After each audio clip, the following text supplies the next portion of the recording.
ఆ దేవదేవతలను పులకరింపచేసే అద్భుతమైన పాటలను సుమన్ టీవీ వారి డివోషనల్ టైంలో మీరు కూడా ప్రతిరోజు వినాలనుకుంటే వెంటనే మా ఛానల్ని సబ్స్క్రైబ్ చేయండి. మంచి ఉదయంతో రోజంతా సంతోషంగా ప్రశాంతంగా ఉండండి. విశ్వేశం మాధవం దుండిం దండపాణిం చ భైరవం వందే కాశీం గుహాం గంగాం భవానీం మణికార్ణికం.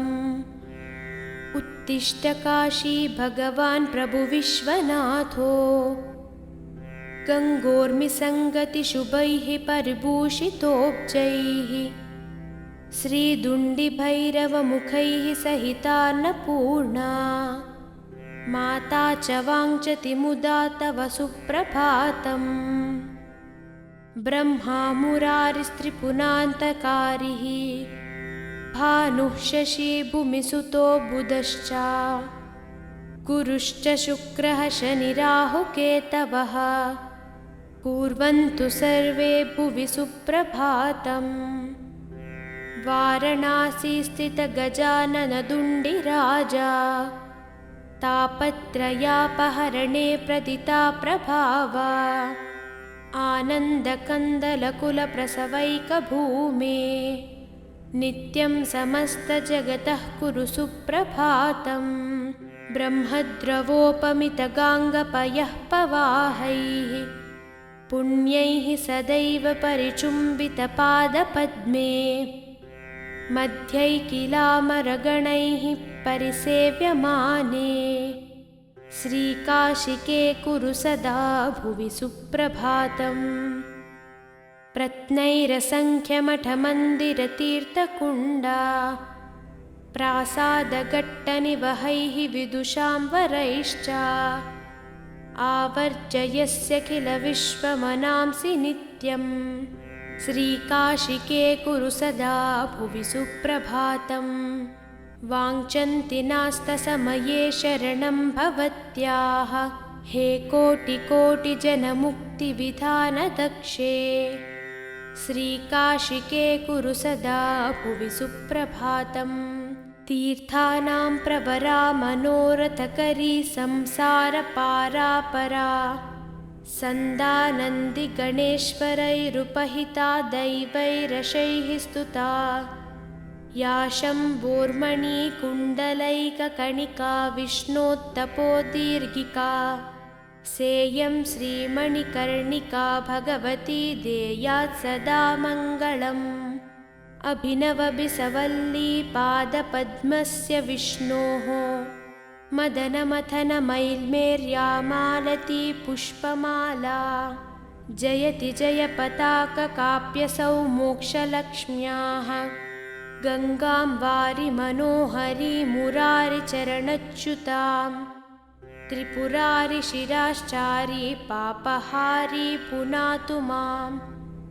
विघ्नावासनिवासकारणमहागण्डस्थलालम्बितः सिन्धूरारुणपुज्जचन्द्रकिरणप्रच्चादिनागच्छवि श्रीविघ्नेश्वरवल्लभो गिरिजायसानन्दमानन्दितः स्मेरास्यस्तव दुण्डिराजमुदितो देयात् सदा मङ्गलम्.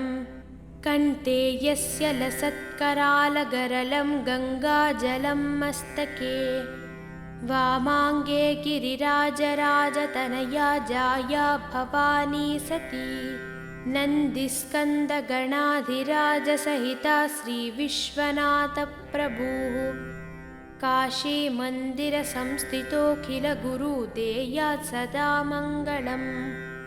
श्रीविश्वनाथकरुणामृतपूर्णसिन्धो सीतांशुकण्डसमलङ्कृतभव्यचूडा उत्तिष्ठ विश्वजनमङ्गलसाधनाय नित्यं स्वर्वगतः कुरु सुप्रभातम्.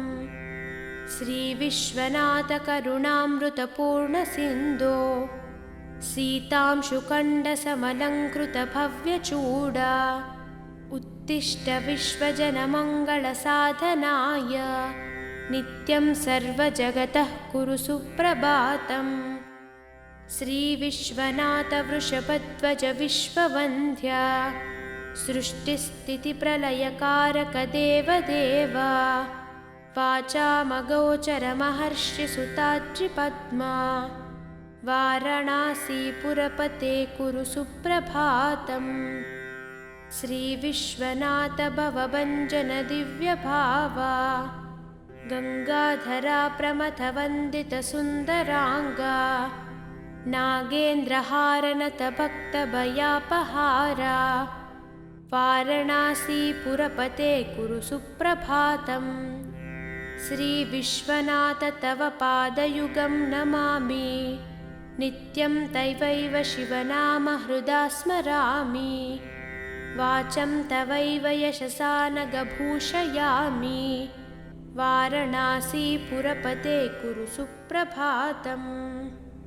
काशीनिवासमुनिसेवितपादपद्मा गङ्गाजलौघपरिषिक्तजटाकलापा अस्याखिलस्य जगतः न चराचरस्य वाराणसीपुरपते कुरु सुप्रभातम्। गङ्गाधराद्रितनया प्रियशान्तमूर्ते वेदान्तवेद्य सकलेश्वर विश्वमूर्ते कूटस्थनित्यनिखिलागमगीतकीर्ते वाराणसीपुरपते कुरु सुप्रभातम्। विश्वं समस्तमिदमत्यगनानखारे मोहात्मके निपतितं जडतामुपेतं भासा विभास्वपरया तदमोघशक्ते वाराणसीपुरपते कुरु सुप्रभातम्। सूनुः समस्तजनविघ्नविनाशदक्षो भार्यान्नदाननिरता विरतं जनेभ्यः ख्यातः स्वयं च शिवकृत्सकलार्थिभाजां वाराणसीपुरपते कुरु सुप्रभातम्। ये नो समन्ति न जपन्ति न चामनन्ति नो वालवन्ति विलपन्ति निवेदयन्ति तेषामबोधशिशुतुल्यधियां नराणां श्रीकण्ठकण्ठद्रुतपन्नगनीलकण्ठा सोत्कण्ठभक्तनिवहोपतिपोपकण्ठा भस्माङ्गरागपरिशोभितसर्वदेहा वाराणसीपुरपते कुरु सुप्रभातम्। श्रीपार्वतीहृदयवल्लभपञ्चवक्त्रा श्रीनीलकण्ठनृकपालकलापमाला श्रीविश्वनाथमृदुपङ्कजमञ्जुपादा वाराणसीपुरपते कुरु सुप्रभातम्। दुग्धप्रवाहकमनीयतरङ्गभङ्गे पुण्यप्रवाहपरिपावितभक्तसङ्गे नित्यं तपस्विजनसेवितपादपद्मे गङ्गे शरण्यशिवदे कुरु सुप्रभातम्।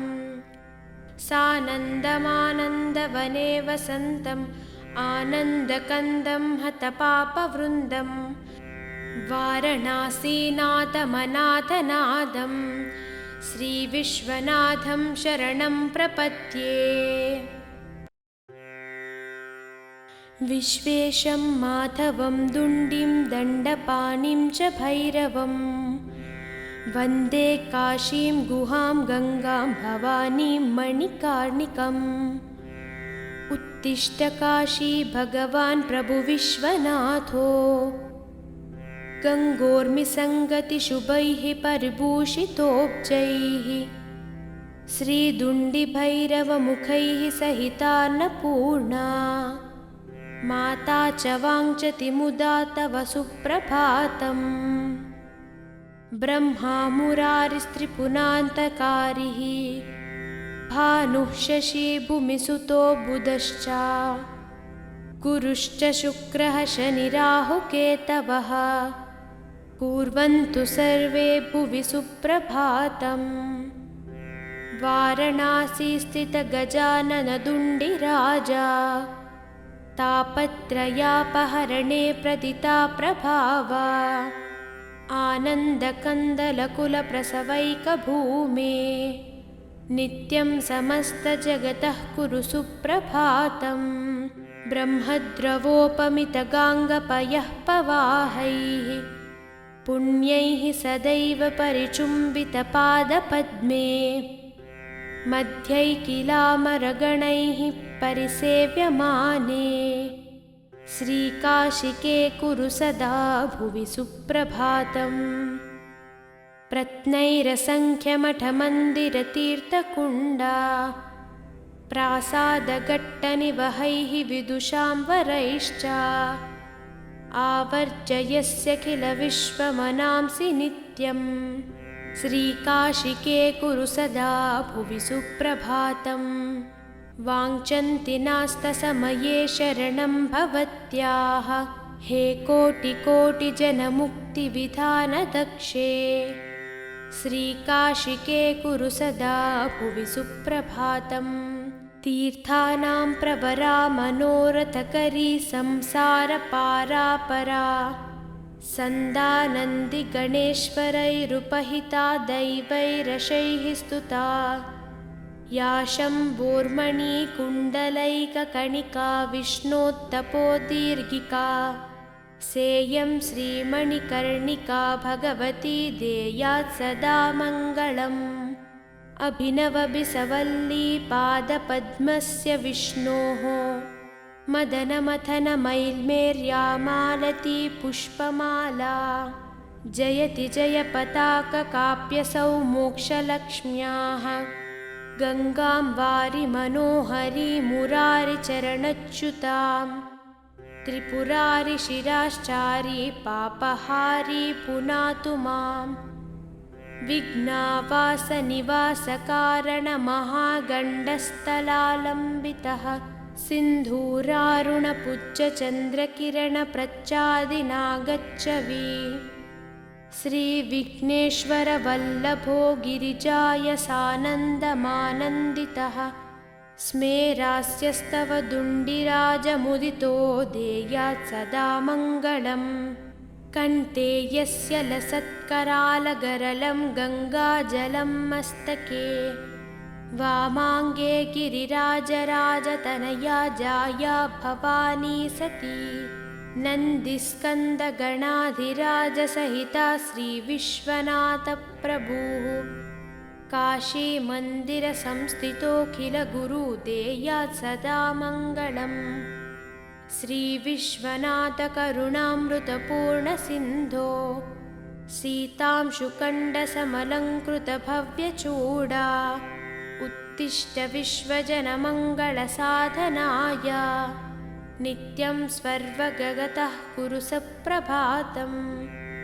श्रीविश्वनाथकरुणामृतपूर्णसिन्धो सीतांशुकण्डसमलङ्कृतभव्यचूडा उत्तिष्ठ विश्वजनमङ्गलसाधनाय नित्यं सर्वजगतः कुरु सुप्रभातम्।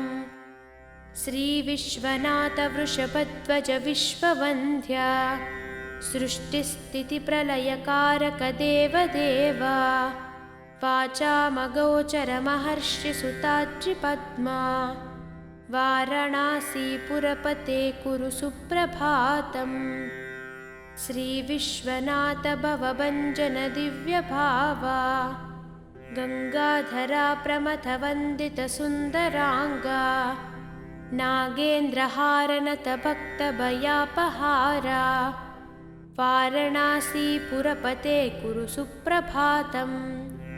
श्रीविश्वनाथ तव पादयुगं नमामि नित्यं तवैव शिवनाम हृदा स्मरामि वाचं तवैव यशसा नगभूषयामि वाराणसीपुरपते कुरु सुप्रभातम्।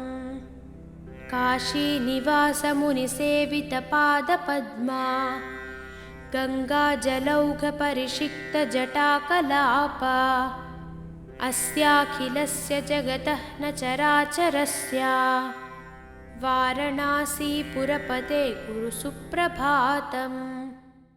गङ्गाधराद्रितनया प्रियशान्तमूर्ते वेदान्तवेद्य सकलेश्वर विश्वमूर्ते कूटस्थ नित्यनिखिलागमगीतकीर्ते वारणासीपुरपते कुरु सुप्रभातम् विश्वं समस्तमिदमत्यगनानखारे मोहात्मके निपतितं जडतामुपेतं भासा विभास्वपरया तदमोघशक्ते वारणासीपुरपते कुरु सुप्रभातम् सूनुः समस्तजनविघ्नविनाशदक्षो भार्यान्नदाननिरता विरतं जनेभ्यः ख्यातः स्वयं च शिवकृत्सकलार्थिभाजां वारणासीपुरपते कुरु सुप्रभातम् ये नो समन्ति न जपन्ति न चामनन्ति नो वालवन्ति विलपन्ति निवेदयन्ति तेषामबोधशिशुतुल्यधियां नराणां श्रीकण्ठकण्ठद्रुतपन्नगनीलकण्ठा सोत्कण्ठभक्तनिवहोपतिपोपकण्ठा भस्माङ्गरागपरिशोभितसर्वदेहा वारणासीपुरपते कुरु सुप्रभातम् श्रीपार्वतीहृदयवल्लभपञ्चवक्त्रा श्रीनीलकण्ठनृकपालकलापमाला श्रीविश्वनाथमृदुपङ्कजमञ्जुपादा वारणासीपुरपते कुरु सुप्रभातम् दुग्धप्रवाहकमनीयतरङ्गभङ्गे पुण्यप्रवाहपरिपावितभक्तसङ्गे नित्यं तपस्विजनसेवितपादपद्मे गङ्गे शरण्यशिवदे कुरु सुप्रभातम् सानन्दमानन्दवने वसन्तम् आनन्दकन्दं हतपापवृन्दं वारणासीनाथमनाथनादं श्रीविश्वनाथं शरणं प्रपद्ये विश्वेशं माधवं दुण्डिं दण्डपाणिं च भैरवं वन्दे काशीं गुहां गङ्गां भवानीं मणिकार्णिकम् उत्तिष्ठ काशी भगवान् प्रभु विश्वनाथो गङ्गोर्मिसङ्गतिशुभैः परिभूषितोब्जैः श्रीदुण्डिभैरवमुखैः सहितान्नपूर्णा माता च वाञ्छति मुदा तव सुप्रभातम् ब्रह्मा मुरारिस्त्रिपुरान्तकारिः भानुः शशी भूमिसुतो बुधश्च गुरुश्च शुक्रः शनिराहुकेतवः कुर्वन्तु सर्वे भुवि सुप्रभातम् वारणासी स्थितगजाननदुण्डिराजा तापत्रयापहरणे प्रदिता प्रभावा आनन्दकन्दलकुलप्रसवैकभूमे नित्यं समस्तजगतः कुरु सुप्रभातम् ब्रह्मद्रवोपमितगाङ्गपयः पवाहैः पुण्यैः सदैव परिचुम्बितपादपद्मे मध्यैकिलामरगणैः परिसेव्यमाने श्रीकाशिके कुरु सदा भुवि सुप्रभातम् प्रत्नैरसङ्ख्यमठमन्दिरतीर्थकुण्डा प्रासादघट्टनिवहैः विदुषां वरैश्च आवर्जयस्य किल विश्वमनांसि नित्यम् श्रीकाशिके कुरु सदा भुवि सुप्रभातम् वाञ्छन्ति नास्तसमये शरणं भवत्याः हे कोटिकोटिजनमुक्तिविधानदक्षे श्रीकाशिके कुरु सदा भुवि सुप्रभातम् तीर्थानां प्रवरा मनोरथकरी संसारपारापरा सन्दानन्दिगणेश्वरैरुपहिता दैवैरशैः स्तुता या शम्भोर्मणिकुण्डलैककणिका विष्णोत्तपोदीर्घिका सेयं श्रीमणिकर्णिका भगवती देयात् सदा मङ्गलम्। अभिनवबिसवल्ली पादपद्मस्य विष्णोः मदनमथनमैल्मेर्यामालती पुष्पमाला जयति जयपताककाप्यसौ मोक्षलक्ष्म्याः गङ्गां वारि मनोहरी मुरारिचरणच्युतां त्रिपुरारि शिराश्चारी पापहारी पुनातु माम् विघ्नावासनिवासकारणमहागण्डस्थलालम्बितः सिन्धूरारुणपुज्जचन्द्रकिरणप्रच्चादिनागच्छवि श्रीविघ्नेश्वरवल्लभो गिरिजायसानन्दमानन्दितः स्मेरास्यस्तव दुण्डिराजमुदितो देयात् सदा मङ्गलम्। कण्ठे यस्य लसत्करालगरलं गङ्गाजलं मस्तके वामाङ्गे गिरिराजराजतनया जाया भवानी सती नन्दिस्कन्दगणाधिराजसहिता श्रीविश्वनाथप्रभुः काशीमन्दिरसंस्थितोऽखिलगुरुदेयात् सदा मङ्गलम्।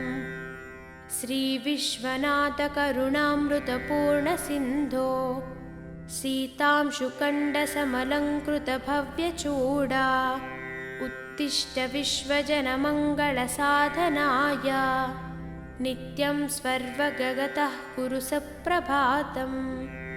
श्रीविश्वनाथकरुणामृतपूर्णसिन्धो सीतांशुकण्डसमलङ्कृतभव्यचूडा उत्तिष्ठ विश्वजनमङ्गलसाधनाय नित्यं सर्वजगतः कुरु सुप्रभातम्। श्रीविश्वनाथवृषभध्वज विश्ववन्द्या सृष्टिस्थितिप्रलयकारक देवदेव वाचामगोचरमहर्षिसुताद्रिपद्मा वाराणसीपुरपते कुरु सुप्रभातम्। श्रीविश्वनाथ भवभञ्जन दिव्यभावा गङ्गाधरा प्रमथवन्दितसुन्दराङ्गा नागेन्द्रहारनतभक्तभयापहारा वाराणसीपुरपते कुरु सुप्रभातम्। श्रीविश्वनाथ तव पादयुगं नमामि नित्यं तवैव शिवनाम हृदा स्मरामि वाचं तवैव यशसा नगभूषयामि वाराणसीपुरपते कुरु सुप्रभातम्। काशीनिवासमुनिसेवितपादपद्मा गङ्गाजलौघपरिषिक्तजटाकलापा अस्याखिलस्य जगतः न चराचरस्य वाराणसीपुरपते कुरु सुप्रभातम्।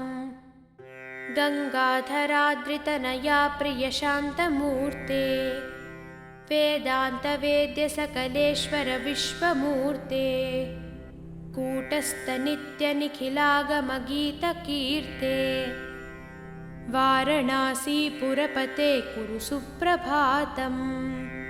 विश्वं समस्तमिदमत्यगनानखारे मोहात्मके निपतितं जडतामुपेतं भासा विभास्वपरया तदमोघशक्ते वाराणसीपुरपते कुरु सुप्रभातम्। सूनुः समस्तजनविघ्नविनाशदक्षो भार्यान्नदाननिरता विरतं जनेभ्यः ख्यातः स्वयं च शिवकृत्सकलार्थिभाजां वाराणसीपुरपते कुरु सुप्रभातम्। ये नो समन्ति न जपन्ति न चामनन्ति नो वालवन्ति विलपन्ति निवेदयन्ति तेषामबोधशिशुतुल्यधियां नराणां श्रीकण्ठकण्ठद्रुतपन्नगनीलकण्ठा सोत्कण्ठभक्तनिवहोपतिपोपकण्ठा भस्माङ्गरागपरिशोभितसर्वदेहा वारणासीपुरपते कुरु सुप्रभातम्। श्रीपार्वतीहृदयवल्लभपञ्चवक्त्रा श्रीनीलकण्ठनृकपालकलापमाला श्रीविश्वनाथमृदुपङ्कजमञ्जुपादा वारणासीपुरपते कुरु सुप्रभातम्। दुग्धप्रवाहकमनीयतरङ्गभङ्गे पुण्यप्रवाहपरिपावितभक्तसङ्गे नित्यं तपस्विजनसेवितपादपद्मे गङ्गे शरण्यशिवदे कुरु सुप्रभातम्। सानन्दमानन्दवने वसन्तम् आनन्दकन्दं हतपापवृन्दं वारणासीनाथमनाथनादं श्रीविश्वनाथं शरणं प्रपद्ये। विश्वेशं माधवं दुण्डिं दण्डपाणिं च भैरवं वन्दे काशीं गुहां गङ्गां भवानीं मणिकार्णिकम्। उत्तिष्ठ काशी भगवान् प्रभु विश्वनाथो गङ्गोर्मिसङ्गतिशुभैः परिभूषितोब्जैः श्रीदुण्डिभैरवमुखैः सहितान्नपूर्णा माता च वाञ्छति मुदा तव सुप्रभातम्। ब्रह्मा मुरारिस्त्रिपुरान्तकारिः भानुः शशी भूमिसुतो बुधश्च गुरुश्च शुक्रः शनिराहुकेतवः कुर्वन्तु सर्वे भुवि सुप्रभातम्। वारणासी स्थित गजाननदुण्डिराजा तापत्रयापहरणे प्रदिता प्रभावा आनन्दकन्दलकुलप्रसवैकभूमे नित्यं समस्तजगतः कुरु सुप्रभातम्। ब्रह्मद्रवोपमितगाङ्गपयः पवाहैः पुण्यैः सदैव परिचुम्बितपादपद्मे मध्यैकिलामरगणैः परिसेव्यमाने श्रीकाशिके कुरु सदा भुवि सुप्रभातम्। प्रत्नैरसङ्ख्यमठमन्दिरतीर्थकुण्डा प्रासादघट्टनिवहैः विदुषां वरैश्च आवर्जयस्य किल विश्वमनांसि नित्यम्। श्रीकाशिके कुरु सदा भुवि सुप्रभातम्। वाञ्छन्ति नास्तसमये शरणं भवत्याः हे कोटिकोटिजनमुक्तिविधानदक्षे श्रीकाशिके कुरु सदा भुवि सुप्रभातम्। तीर्थानां प्रवरा मनोरथकरी संसारपारापरा सन्दानन्दिगणेश्वरैरुपहिता दैवैरशैः स्तुता या शम्भोर्मणिकुण्डलैककणिका विष्णोत्तपोदीर्घिका सेयं श्रीमणिकर्णिका भगवती देयात् सदा मङ्गलम्।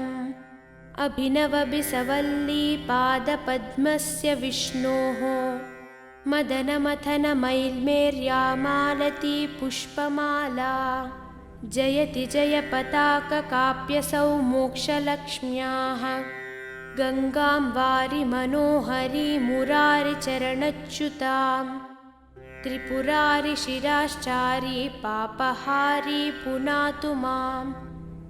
विघ्नावासनिवासकारणमहागण्डस्थलालम्बितः सिन्धूरारुणपुज्जचन्द्रकिरणप्रच्चादिनागच्छवि श्रीविघ्नेश्वरवल्लभो गिरिजायसानन्दमानन्दितः स्मेरास्यस्तव दुण्डिराजमुदितो देयात् सदा मङ्गलम्।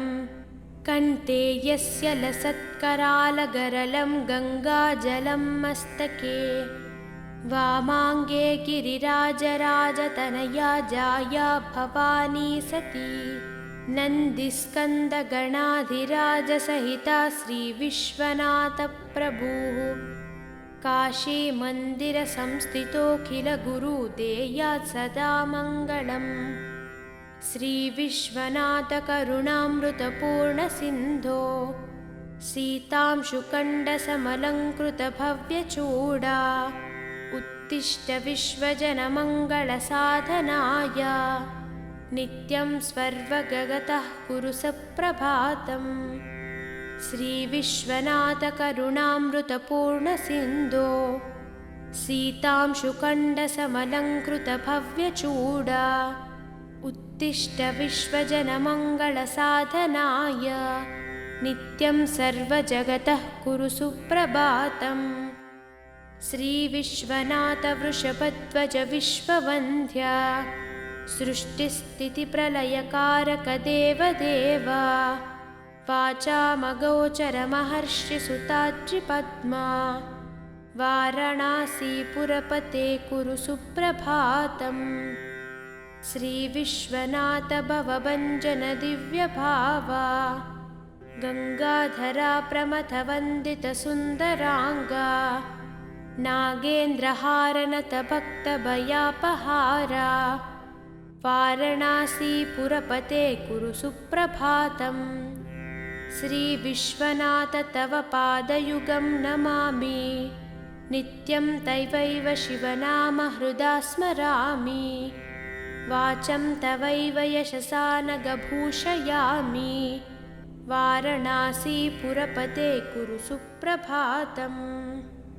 काशीनिवासमुनिसेवितपादपद्मा गङ्गाजलौघपरिषिक्तजटाकलापा अस्याखिलस्य जगतः न चराचरस्य वाराणसीपुरपते कुरु सुप्रभातम्। गङ्गाधराद्रितनया प्रियशान्तमूर्ते वेदान्तवेद्यसकलेश्वर विश्वमूर्ते कूटस्थनित्यनिखिलागमगीतकीर्ते वाराणसीपुरपते कुरु सुप्रभातम्। विश्वं समस्तमिदमत्यगनानखारे मोहात्मके निपतितं जडतामुपेतं भासा विभास्वपरया तदमोघशक्ते वाराणसीपुरपते कुरु सुप्रभातम्। सूनुः समस्तजनविघ्नविनाशदक्षो भार्यान्नदाननिरता विरतं जनेभ्यः ख्यातः स्वयं च शिवकृत्सकलार्थिभाजां वाराणसीपुरपते कुरु सुप्रभातम्। ये नो समन्ति न जपन्ति न चामनन्ति नो वालवन्ति विलपन्ति निवेदयन्ति तेषामबोधशिशुतुल्यधियां नराणां श्रीकण्ठकण्ठद्रुतपन्नगनीलकण्ठा सोत्कण्ठभक्तनिवहोपतिपोपकण्ठा भस्माङ्गरागपरिशोभितसर्वदेहा वाराणसीपुरपते कुरु सुप्रभातम्। श्रीपार्वतीहृदयवल्लभपञ्चवक्त्रा श्रीनीलकण्ठनृकपालकलापमाला श्रीविश्वनाथमृदुपङ्कजमञ्जुपादा वाराणसीपुरपते कुरु सुप्रभातम्। दुग्धप्रवाहकमनीयतरङ्गभङ्गे पुण्यप्रवाहपरिपावितभक्तसङ्गे नित्यं तपस्विजनसेवितपादपद्मे गङ्गे शरण्यशिवदे कुरु सुप्रभातम्। सानन्दमानन्दवने वसन्तम् आनन्दकन्दं हतपापवृन्दं वाराणसीनाथमनाथनादं श्रीविश्वनाथं शरणं प्रपद्ये।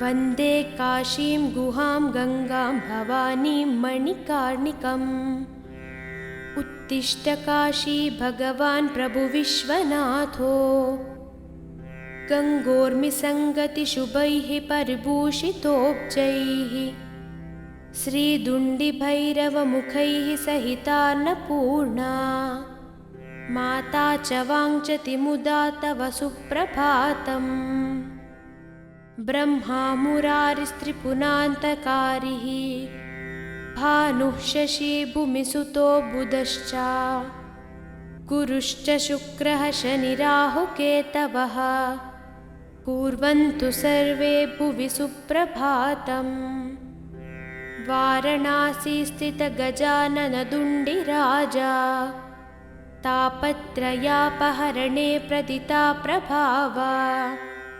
आनन्दकन्दलकुलप्रसवैकभूमे नित्यं समस्तजगतः कुरु सुप्रभातम् ब्रह्मद्रवोपमितगाङ्गपयः पवाहैः पुण्यैः सदैव परिचुम्बितपादपद्मे मध्यैकिलामरगणैः परिसेव्यमाने श्रीकाशिके कुरु सदा भुवि सुप्रभातम् प्रत्नैरसङ्ख्यमठमन्दिरतीर्थकुण्डा प्रासादघट्टनिवहैः विदुषां वरैश्च आवर्जयस्य किल विश्वमनांसि नित्यम् श्रीकाशिके कुरु सदा भुवि सुप्रभातम् वाञ्छन्ति नास्तसमये शरणं भवत्याः हे कोटिकोटिजनमुक्तिविधानदक्षे श्रीकाशिके कुरु सदा भुवि सुप्रभातम् तीर्थानां प्रवरा मनोरथकरी संसारपारापरा सन्दानन्दिगणेश्वरैरुपहिता दैवैरशैः स्तुता या शम्भोर्मणिकुण्डलैककणिका विष्णोत्तपोदीर्घिका सेयं श्रीमणिकर्णिका भगवती देयात् सदा मङ्गलम् अभिनवबिसवल्ली पादपद्मस्य विष्णोः मदनमथनमैल्मेर्यामालती पुष्पमाला जयति जयपताककाप्यसौ मोक्षलक्ष्म्याः गङ्गां वारि मनोहरी मुरारिचरणच्युतां त्रिपुरारि शिराश्चारी पापहारी पुनातु मां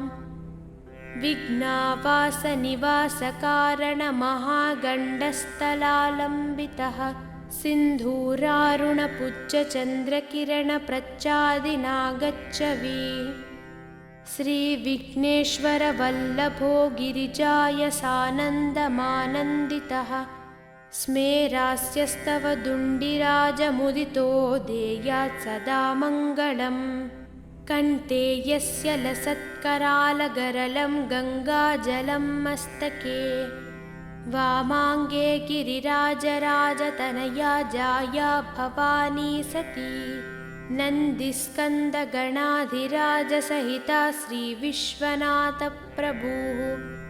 काशीमन्दिरसंस्थितोऽखिलगुरु देयात् सदा मङ्गलम् श्रीविश्वनाथकरुणामृतपूर्णसिन्धो सीतांशुकण्डसमलङ्कृतभव्यचूडा उत्तिष्ठ विश्वजनमङ्गलसाधनाय नित्यं स्वर्वगतः कुरु सप्रभातम् श्रीविश्वनाथकरुणामृतपूर्णसिन्धो सीतांशुकण्डसमलङ्कृतभव्यचूडा उत्तिष्ठ विश्वजनमङ्गलसाधनाय नित्यं सर्वजगतः कुरु सुप्रभातम् श्रीविश्वनाथवृषभध्वज विश्ववन्द्या सृष्टिस्थितिप्रलयकारकदेवदेव वाचामगोचरमहर्षिसुताद्रिपद्मा वाराणसीपुरपते कुरु सुप्रभातम् श्रीविश्वनाथ भवभञ्जन दिव्यभावा गङ्गाधरा प्रमथवन्दितसुन्दराङ्गा नागेन्द्रहारनतभक्तभयापहारा वारणासीपुरपते कुरु सुप्रभातम्। श्रीविश्वनाथ तव पादयुगं नमामि नित्यं तवैव शिवनाम हृदा स्मरामि वाचं तवैव यशसा नगभूषयामि वारणासीपुरपते कुरु सुप्रभातम्। काशीनिवासमुनिसेवितपादपद्मा गङ्गाजलौघपरिषिक्तजटाकलापा अस्याखिलस्य जगतः न चराचरस्य वारणासीपुरपते कुरु सुप्रभातम्। गङ्गाधराद्रितनया प्रियशान्तमूर्ते वेदान्तवेद्यसकलेश्वर विश्वमूर्ते कूटस्थनित्यनिखिलागमगीतकीर्ते वारणासीपुरपते कुरु सुप्रभातम्। विश्वं समस्तमिदमत्यगनानखारे मोहात्मके निपतितं जडतामुपेतं भासा विभास्वपरया तदमोघशक्ते वारणासीपुरपते कुरु सुप्रभातम्। सूनुः समस्तजनविघ्नविनाशदक्षो भार्यान्नदाननिरताविरतं जनेभ्यः ख्यातः स्वयं च शिवकृत्सकलार्थिभाजां वारणासीपुरपते कुरु सुप्रभातम्। ये नो समन्ति न जपन्ति न चामनन्ति नो वालवन्ति विलपन्ति निवेदयन्ति तेषामबोधशिशुतुल्यधियां नराणां श्रीकण्ठकण्ठद्रुतपन्नगनीलकण्ठा सोत्कण्ठभक्तनिवहोपतिपोपकण्ठा भस्माङ्गरागपरिशोभितसर्वदेहा वारणासीपुरपते कुरु सुप्रभातम्। श्रीपार्वतीहृदयवल्लभपञ्चवक्त्रा श्रीनीलकण्ठनृकपालकलापमाला श्रीविश्वनाथमृदुपङ्कजमञ्जुपादा वारणासीपुरपते कुरु सुप्रभातम्। दुग्धप्रवाहकमनीयतरङ्गभङ्गे पुण्यप्रवाहपरिपावितभक्तसङ्गे नित्यं तपस्विजनसेवितपादपद्मे गङ्गे शरण्यशिवदे कुरु सुप्रभातम्। सानन्दमानन्दवने वसन्तम् आनन्दकन्दं हतपापवृन्दं वारणासीनाथमनाथनादं श्रीविश्वनाथं शरणं प्रपद्ये। विश्वेशं माधवं दुण्डिं दण्डपाणिं च भैरवं वन्दे काशीं गुहां गङ्गां भवानीं मणिकार्णिकम्। उत्तिष्ठ काशी भगवान् प्रभु विश्वनाथो गङ्गोर्मिसङ्गतिशुभैः परिभूषितोब्जैः श्रीदुण्डिभैरवमुखैः सहितान्नपूर्णा माता च वाञ्छति मुदा तव सुप्रभातम्। ब्रह्मा मुरारिस्त्रिपुरान्तकारिः भानुः शशी भूमिसुतो बुधश्च गुरुश्च शुक्रः शनिराहुकेतवः कुर्वन्तु सर्वे भुवि सुप्रभातम्। वारणासी स्थितगजाननदुण्डिराजा तापत्रयापहरणे प्रदिता प्रभावा आनन्दकन्दलकुलप्रसवैकभूमे नित्यं समस्तजगतः कुरु सुप्रभातम्। ब्रह्मद्रवोपमितगाङ्गपयः पवाहैः पुण्यैः सदैव परिचुम्बितपादपद्मे मध्यैकिलामरगणैः परिसेव्यमाने श्रीकाशिके कुरु सदा भुवि सुप्रभातम्। प्रत्नैरसङ्ख्यमठमन्दिरतीर्थकुण्डा प्रासादघट्टनिवहैः विदुषां वरैश्च आवर्जयस्य किल विश्वमनांसि नित्यम्। श्रीकाशिके कुरु सदा भुवि सुप्रभातम्। वाञ्छन्ति नास्तसमये शरणं भवत्याः हे कोटिकोटिजनमुक्तिविधानदक्षे। श्रीकाशिके कुरु सदा भुवि सुप्रभातम्। तीर्थानां प्रवरा मनोरथकरी संसारपारापरा सन्दानन्दिगणेश्वरैरुपहिता दैवैरशैः स्तुता या शम्भोर्मणिकुण्डलैककणिका विष्णोत्तपोदीर्घिका सेयं श्रीमणिकर्णिका भगवती देयात् सदा मङ्गलम्।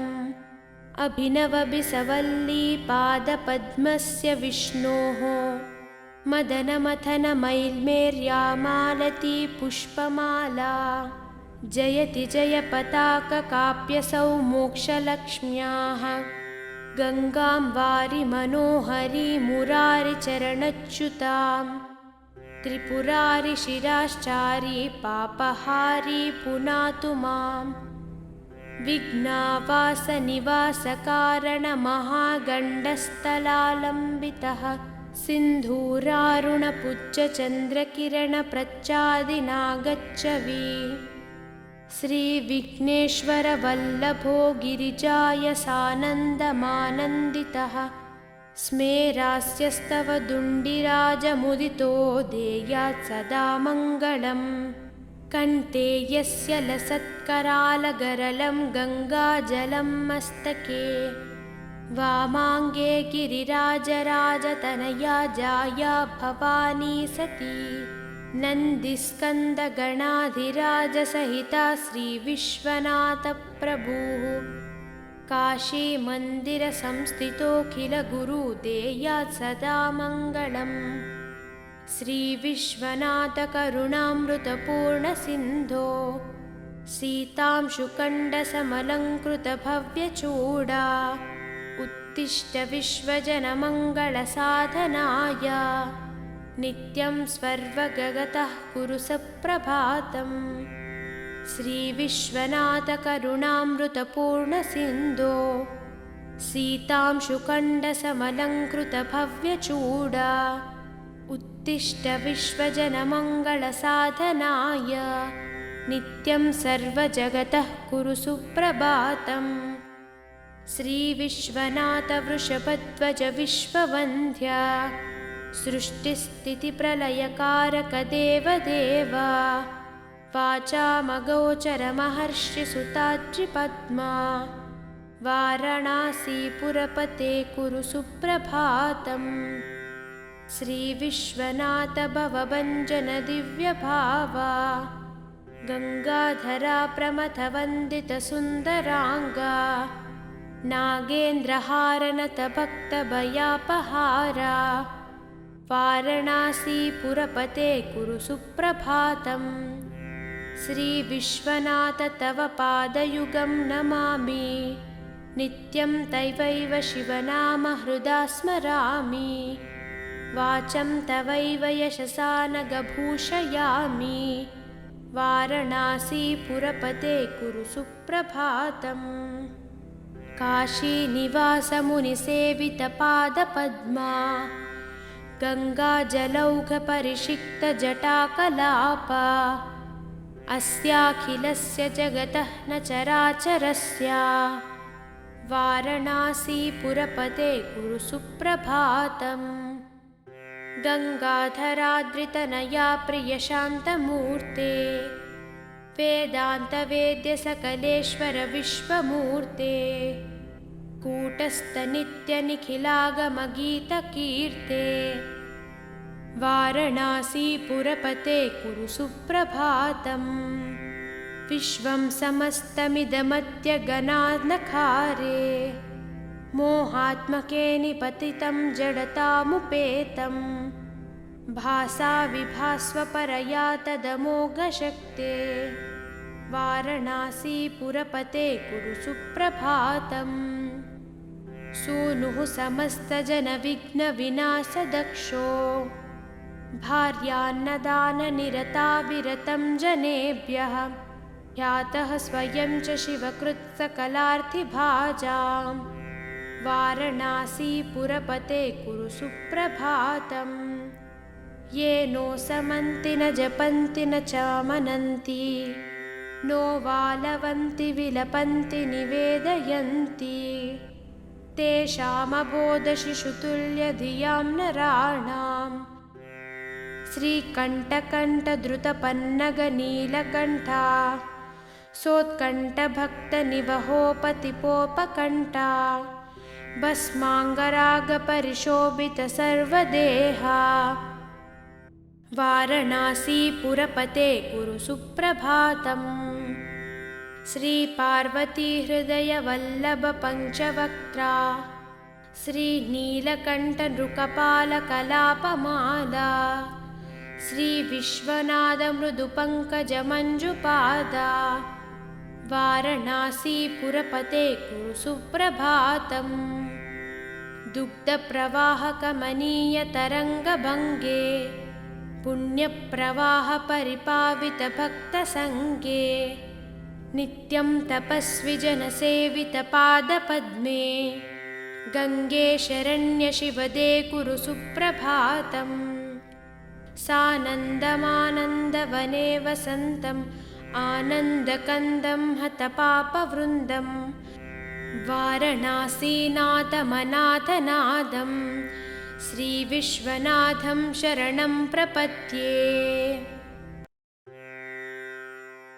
विश्वेशं माधवं दुण्डिं दण्डपाणिं च भैरवं वन्दे काशीं गुहां गङ्गां भवानीं मणिकार्णिकम् उत्तिष्ठ काशी भगवान् प्रभुविश्वनाथो गङ्गोर्मिसङ्गतिशुभैः परिभूषितोब्जैः श्रीदुण्डिभैरवमुखैः सहितान्नपूर्णा माता च वाञ्छति मुदा तव सुप्रभातम् ब्रह्मा मुरारिस्त्रिपुरान्तकारिः भानुः शशी भूमिसुतो बुधश्च गुरुश्च शुक्रः शनिराहुकेतवः कुर्वन्तु सर्वे भुवि सुप्रभातम् वारणासी स्थितगजाननदुण्डिराजा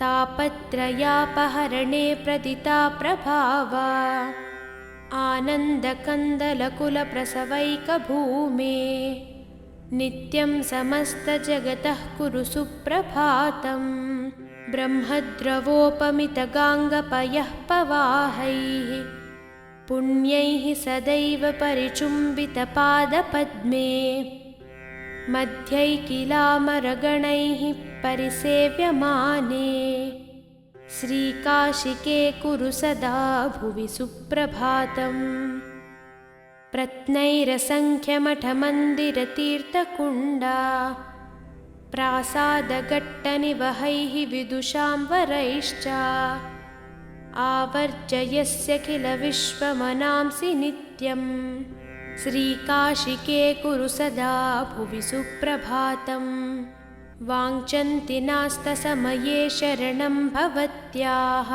हे कोटिकोटिजनमुक्तिविधानदक्षे श्रीकाशिके कुरु सदा भुवि सुप्रभातम् तीर्थानां प्रवरा मनोरथकरी संसारपारापरा सन्दानन्दिगणेश्वरैरुपहिता दैवैरशैः स्तुता या शम्भोर्मणिकुण्डलैककणिका विष्णोत्तपोदीर्घिका सेयं श्रीमणिकर्णिका भगवती देयात् सदा मङ्गलम् अभिनवबिसवल्ली पादपद्मस्य विष्णोः मदनमथनमैल्मेर्या मालती पुष्पमाला जयति जयपताककाप्यसौ मोक्षलक्ष्म्याः गङ्गां वारि मनोहरी मुरारिचरणच्युतां त्रिपुरारिशिराश्चारी पापहारी पुनातु मां विघ्नावासनिवासकारणमहागण्डस्थलालम्बितः सिन्धूरारुणपुज्जचन्द्रकिरणप्रच्चादिनागच्छवि श्रीविघ्नेश्वरवल्लभो गिरिजायसानन्दमानन्दितः स्मेरास्यस्तव दुण्डिराजमुदितो देयात् सदा मङ्गलम् कण्ठे यस्य लसत्करालगरलं गङ्गाजलं मस्तके वामाङ्गे गिरिराजराजतनया जाया भवानी सती नन्दिस्कन्दगणाधिराजसहिता श्रीविश्वनाथप्रभुः काशीमन्दिरसंस्थितोऽखिलगुरुदेयात् सदा मङ्गलम् श्रीविश्वनाथकरुणामृतपूर्णसिन्धो सीतांशुकण्डसमलङ्कृतभव्यचूडा उत्तिष्ठ विश्वजनमङ्गलसाधनाय नित्यं स्वर्वगतः कुरु सप्रभातम् श्रीविश्वनाथकरुणामृतपूर्णसिन्धो सीतांशुकण्डसमलङ्कृतभव्यचूडा उत्तिष्ठ विश्वजनमङ्गलसाधनाय नित्यं सर्वजगतः कुरु सुप्रभातम् श्रीविश्वनाथवृषभध्वज विश्ववन्द्या सृष्टिस्थितिप्रलयकारकदेवदेव वाचामगोचरमहर्षिसुताद्रिपद्मा वाराणसीपुरपते कुरु सुप्रभातम् श्रीविश्वनाथ भवभञ्जन दिव्यभावा गङ्गाधरा प्रमथवन्दितसुन्दराङ्गा नागेन्द्रहारनतभक्तभयापहारा वाराणसीपुरपते कुरु सुप्रभातम् श्रीविश्वनाथ तव पादयुगं नमामि नित्यं तवैव शिवनाम हृदा स्मरामि वाचं तवैव यशसा नगभूषयामि वाराणसीपुरपते कुरु सुप्रभातम् काशीनिवासमुनिसेवितपादपद्मा गङ्गाजलौघपरिषिक्तजटाकलापा अस्याखिलस्य जगतः न चराचरस्य वाराणसीपुरपते कुरु सुप्रभातम् गङ्गाधराद्रितनया प्रियशान्तमूर्ते वेदान्तवेद्यसकलेश्वर विश्वमूर्ते कूटस्थनित्यनिखिलागमगीतकीर्ते वाराणसीपुरपते कुरु सुप्रभातम् विश्वं समस्तमिदमत्यगनानखारे मोहात्मके निपतितं जडतामुपेतं भासा विभास्वपरया तदमोघशक्ते वाराणसीपुरपते कुरु सुप्रभातम् सूनुः समस्तजनविघ्नविनाशदक्षो भार्यान्नदाननिरता विरतं जनेभ्यः ख्यातः स्वयं च शिवकृत्सकलार्थिभाजां वाराणसीपुरपते कुरु सुप्रभातम् ये नो समन्ति न जपन्ति न चामनन्ति नो वालवन्ति विलपन्ति निवेदयन्ति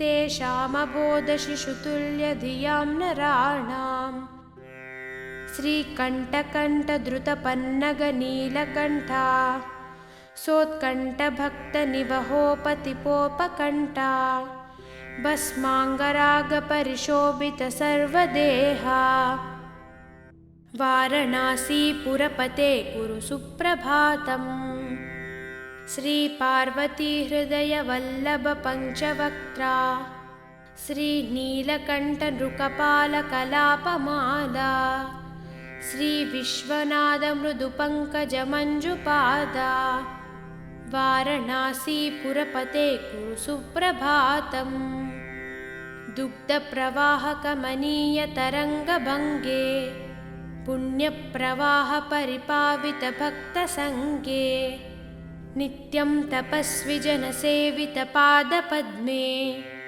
गङ्गे शरण्यशिवदे कुरु सुप्रभातम् सानन्दमानन्दवने वसन्तम् आनन्दकन्दं हतपापवृन्दं वारणासीनाथमनाथनादं श्रीविश्वनाथं शरणं प्रपद्ये।